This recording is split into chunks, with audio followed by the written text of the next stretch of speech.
Hello दोस्तों, हमारी आज की इस कहानी का नाम है नियम। सविता जी वैसे बहुत ही सरल स्वभाव की थी। उन्हें किसी भी चीज में उंगली करने की आदत नहीं थी, लेकिन उनके कुछ अपने नियम थे जिनसे वो समझौता नहीं करना चाहती थी। सविता जी अपने पति, बेटा, बेटी और बहू के साथ सविता निवास में रहती थी।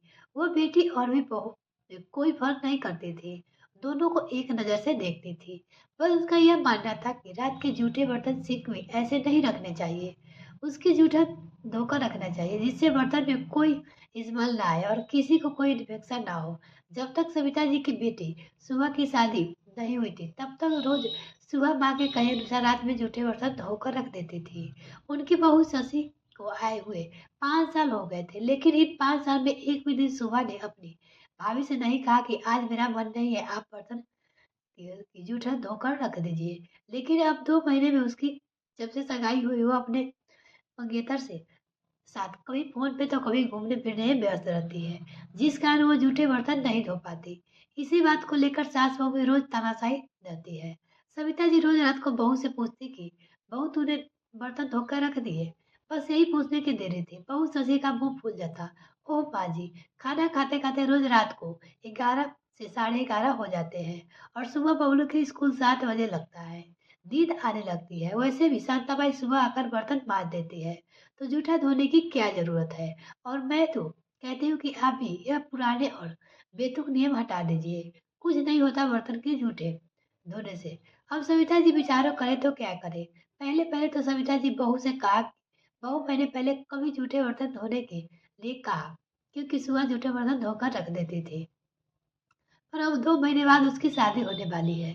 यह जिम्मेदारी अब तुम्हें ही संभालनी होगी। पर शशि के कान पे कभी जू नहीं रेंगती। यह सिलसिला ऐसे ही चलता रहा। रोज बर्तन में कभी मक्खियां तैरती रहती तो कभी चिलटते भरे रहते। शांताबाई आती और बर्तन मांज कर चली जाती।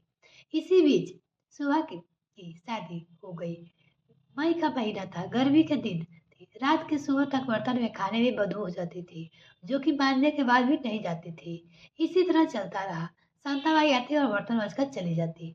तभी जून में एक दिन शशि की बचपन की सहेली पिंकी का फोन आया कि वह शिमला से दिल्ली आ रही है अपने मायके 1 महीने के लिए, जिसमें वो 2 दिन वह शशि के यहाँ भी रुकेगी। शशि की खुशी का तो कोई ठिकाना ही नहीं था रहा।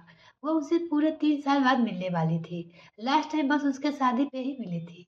उसके बाद वो जब भी दिल्ली आई तो यार 2-3 दिन के लिए, इसलिए मुलाकात नहीं हो पाई थी।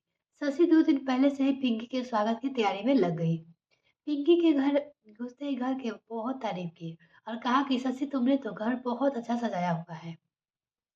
जितनी सुंदर तुम उतना ही सुंदर तुम्हारा घर। और साथ ही साथ सास ससुर के पैर छुए और बबलू को चॉकलेट का डब्बा और शशि की सास को मिठाई देते हुए बातों में लगने लगी। इतने में लंच की बात करते करते शाम हो गई। तब शशि सभी के लिए चाय और पकौड़े बनाकर आई और दोनों सहेलियां कॉलेज की मस्ती खो गई। बाकी दोस्तों के बारे में पूछताछ करने लगी। इतने में 8 बज गए और शशि उठने लगी और कहने लगी तू शादी का एल्बम देख, मैं अब तक खाना बनाकर आ लेती हूँ। लेकिन क्या हुआ, जैसे ही रसोई में लगी सविता जी पहले ही सारा खाना बना चुकी थी। तो शशि कहती मम्मी जी आप अपनी तकलीफ क्यों की, मैं तो आ ही रही थी, मैं बना लेती। सविता जी कहा इसमें तकलीफ की क्या बात है बेटा, तुम्हारी सहेली इतने साले बाद आई है तो तुम्हें थोड़ा वक्त उसके साथ बिताना चाहिए।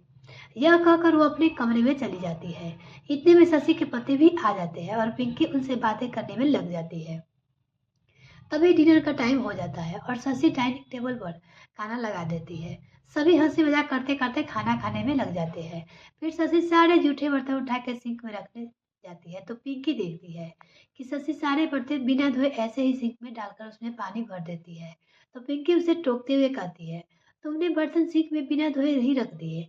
हाँ तो क्या हुआ, शांताबाई सुबह 8 बजे आएगी और मार देगी। तुम्हें पता है कि रात का समय कितना लंबा समय होता है। 8 से 10 घंटे बर्तन इसी तरह पड़े रहेंगे तो इन्हें बर्तनों की दुर्गंध आएगी। कई तरह से जर्म्स पैदा होंगे, मक्खियां तैरेंगी, तिलचट्टे मरेंगे, जिनकी वजह से जाने जाने में कोई भी संक्रमित हो सकता है। तुम बर्तन को जूठे को धोकर रखा करो। तुम पढ़े लिखकर होकर इतनी लापरवाह कैसे हो सकती हो। और मुझे भी ये नहीं पता था कि तुम पढ़ी लिखकर होकर ऐसी गवारों जैसी बात करेगी। इतनी मॉडर्न होने के बावजूद तुम्हारे ख्यालात इतने दानिशुक होंगे। मैं तुम्हारी बातों में सहमत नहीं हूँ। मेरा काम तुम्हें समझाना था। समझना है या नहीं ये तुम्हारी मर्जी है।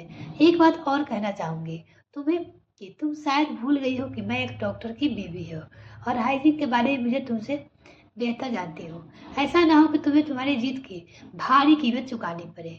मेरा क्या है, मैं तो आज भर हूँ, कल सुबह रवाना हो जाऊंगी। यह घर तुम्हारा है और तुम्हारी इसकी सुरक्षा तुम्हारे हाथ में है। दूसरे दिन पिंकी अपने घर चली गई, लेकिन शशि का कोई फर्क नहीं पड़ा और सब कुछ वैसे ही चलता रहा। फिर आधा जून बीतने के बाद बबलू की स्कूल खुल गई। अचानक स्कूल खुलने के 10 दिन बाद ही बबलू के स्कूल से फोन आया कि बबलू को उल्टियाँ और दस्त हो रहा है। वो बहुत सुस्त हो रहा है और उसका पेट भी बहुत दर्द कर रहा है। आप लोग उसे स्कूल से ले जाए और डॉक्टर को दिखा दे। शशि घबराहट से जाने लगी तो सविता जी पूछ, बहू इतनी घबराहट क्यों हुई? मम्मी जी, बबलू के स्कूल से फोन आया था, उसकी तबीयत बहुत खराब हो गई है।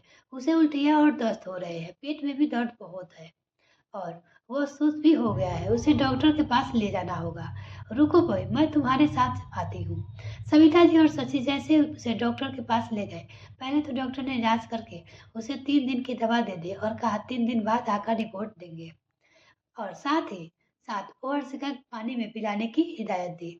डॉक्टर के कहे अनुसार शशि ने पहले दिन की पूरी खुराक दे दी। हालत में कोई सुधार नहीं थी। उल्टियाँ और दस्त वैसे भी वैसे हो रही थी। पेट का दर्द भी रत्ती भर भी कम नहीं हुआ था। सबकी घबराहट बढ़ गई। डॉक्टर को फोन किया तो डॉक्टर ने कहा कि रात भर देख लीजिए, नहीं तो एडमिट हॉस्पिटल में एडमिट करवाना होगा। सबकी हालत चिंता से खराब हो गई। बबलू की तबीयत और ज्यादा बिगड़ने लगी। पेट का दर्द भी बढ़ गया। शशि ने फिर डॉक्टर को फोन किया और डॉक्टर ने एडमिट हॉस्पिटलाइज करने का कहा। सबसे पहले ने डॉक्टर ने बबलू की दवाई दी जिससे उसे आराम आ सके और पानी में की कमी पूरा करने के लिए ग्लूकोज चढ़ा दिया, क्योंकि इतने दिन में उसकी कोई भी जांच संभव नहीं थी। और दूसरे दिन सुबह बबलू की खून की जांच के साथ साथ फूड पॉइजन का टेस्ट भी हुआ, जिससे पता चला कि खाने की गड़बड़ी की वजह से उसकी हालत हुई है। फिर डॉक्टर ने बबलू की माँ और बाकी घर वालों को हिदायत दी। ये सब रोग गंदगी की वजह से होते हैं, जैसे बर्तन साफ ना धोले हो, खाने में कोई जर्म्स आ गए और खराब खाने की वजह से वगैरह वगैरह। आप अपने घर का नियमित साफ रखें, खासकर किचन की सफाई पर ज्यादा ध्यान दें। मक्खी, तिलचट्टे और मकड़ी इन सब का घर में आगमन ना हो। वैसे अब चिंता की बात नहीं है, बबलू अब खतरे से बाहर है, लेकिन एक दिन उसे हॉस्पिटल में और रखना पड़ेगा ताकि उसकी तबीयत पूरी तरह से सुधर जाए। डॉक्टर की बात सुनकर शशि और सविता जी को पिंकी की बातें एक एक करके जहन में आने लगी और उसे अपनी गलती का एहसास भी हो गया और उसने भी समझ में आ गया कि उसकी छोटी सी लापरवाही की वजह से आज उसका बच्चा कितना बड़ी मुसीबत में आ गया। उसने तुरंत सविता जी के पैर छुए उनसे माफी मांगी और सविता जी ने उसे खुले दिल से माफ कर दिया और कहा कि बहू कोई बात नहीं, तुम्हें मेरी और तुम्हारी सहेली की बात नहीं समझ में आई तो क्या हुआ, डॉक्टर की बात तो समझ में आ गई, इतना ही बहुत है। और वैसे भी कहावत है कि सुबह का भूला अगर शाम को लौट आए तो उसे भूला नहीं करता। इतना ही उसने फोन करके अपनी सहेली पिंकी से अपने किए के लिए माफी मांगी। मिलते हैं फिर नेक्स्ट में फ्रेंड, तब तक के लिए bye, thanks for watching this video. तो और चैनल को अभी तक सब्सक्राइब नहीं किया तो प्लीज चैनल को जल्दी से सब्सक्राइब कीजिए।